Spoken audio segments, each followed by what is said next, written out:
The word homeostasis is derived from Greek word homo means similar or same and stasis means standing still or stable. So homeostasis word का मतलब है, होमो का मतलब है similar या फिर सेम और स्टेसिस का मतलब है स्टैंडिंग स्टिल और stable. What is the definition of homeostasis? Homeostasis is the ability of an organism to maintain constant internal condition, or it is the body ability to maintain a stable internal environment despite changes in external conditions. So homeostasis किसी भी organism के अंदर एक ऐसा ability provide करता है जिसके through जो हमारे बॉडी के अंदर का जो भी इंटरनल कंडीशन है, अब इंटरनल कंडीशन क्या, तो हमारे बॉडी के अंदर का internal conditions like temperature, blood glucose level, water level, salt condition, fluid balance and pH regulation, ये सभी जो भी हमारी बॉडी के अंदर इंटरनल कंडीशन है उनको मेंटेन करने के लिए, उसको कांस्टेंट रखने के लिए, स्टेबल रखने के लिए, हमारे बॉडी के अंदर के इंटरनल कंडीशंस को कांस्टेंट रखने के लिए, स्टेबल रखने के लिए ये हमें एबिलिटी प्रोवाइड करता है ऑर्गेनिज्म को.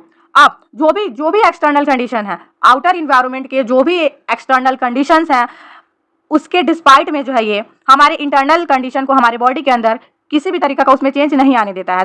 That is called homeostasis. Now what is the example of homeostasis? How can we explain homeostasis? So सबसे पहला एग्जाम्पल है कि जब कोई भी ऑर्गेनिज्म माउंटेन पे जाता है तो वहाँ का टेम्परेचर -5 डिग्री सेल्सियस होता है, लेकिन जब वो अपने घर पे होता है तो वहाँ का टेम्परेचर 20 डिग्री सेल्सियस होता है. लेकिन ये सब हमारे आउटर इन्वायरमेंट का कंडीशन है. ये आउटर या फिर एक्सटर्नल कंडीशन हो गया कि माउंटेन का टेम्परेचर -5 डिग्री सेल्सियस है और घर का टेम्परेचर 20 डिग्री सेल्सियस है. ये एक्सटर्नल कंडीशन होगा. लेकिन जो ऑर्गेनिज्म है, जो ह्यूमन है, उसके बॉडी का टेम्परेचर 37 डिग्री सेल्सियस वो कॉन्स्टेंट है, उसमें कोई चेंजेस नहीं आ रहा है. क्यों? होमोस्टेसिस की वजह से. नाउ सेकेंड एग्जाम्पल है होमोस्टेसिस का कि ड्यूरिंग समर सीजन, जब समर सीजन होता है तो जो आउटर इन्वायरमेंट होता है उसका टेम्परेचर हाई होता है. आउटर इन्वायरमेंट का टेम्परेचर हाई है जिसको हम एक्सटर्नल कंडीशन बोलेंगे, और हमारे बॉडी का टेम्परेचर जो है वो कांस्टेंट रहता है. कैसे? जब समर सीजन होता है तो उसमें जो है सो आउटर इन्वायरमेंट का टेम्परेचर हाई है.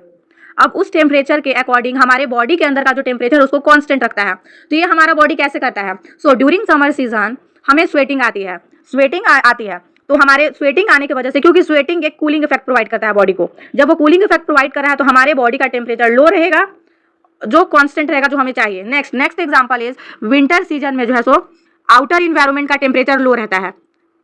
आउटर इन्वायरमेंट का टेम्परेचर लो रहता है तो विंटर सीजन में हमारा बॉडी सीवर करता है. अब जब हमारा बॉडी सीवर करता है तो हम उसको रोकने के लिए आग सेकते हैं या फिर कोई भी कंबल वगैरह को ओढ़ते हैं, जिसकी वजह से हमारा बॉडी में हीट जनरेट होता है. तो इससे क्या होता है कि जो भी आउटर इन्वायरमेंट का टेम्परेचर चाहे लो भी क्यों ना हो, हमारा बॉडी का टेम्परेचर हम मेंटेन रखेंगे और हमारा फिजियोलॉजिकल कंडीशन को भी मेंटेन रखेंगे, बॉडी का इंटरनल टेम्परेचर, इंटरनल कंडीशन को मेंटेन रखेंगे. वो कैसे? Due to homeostasis.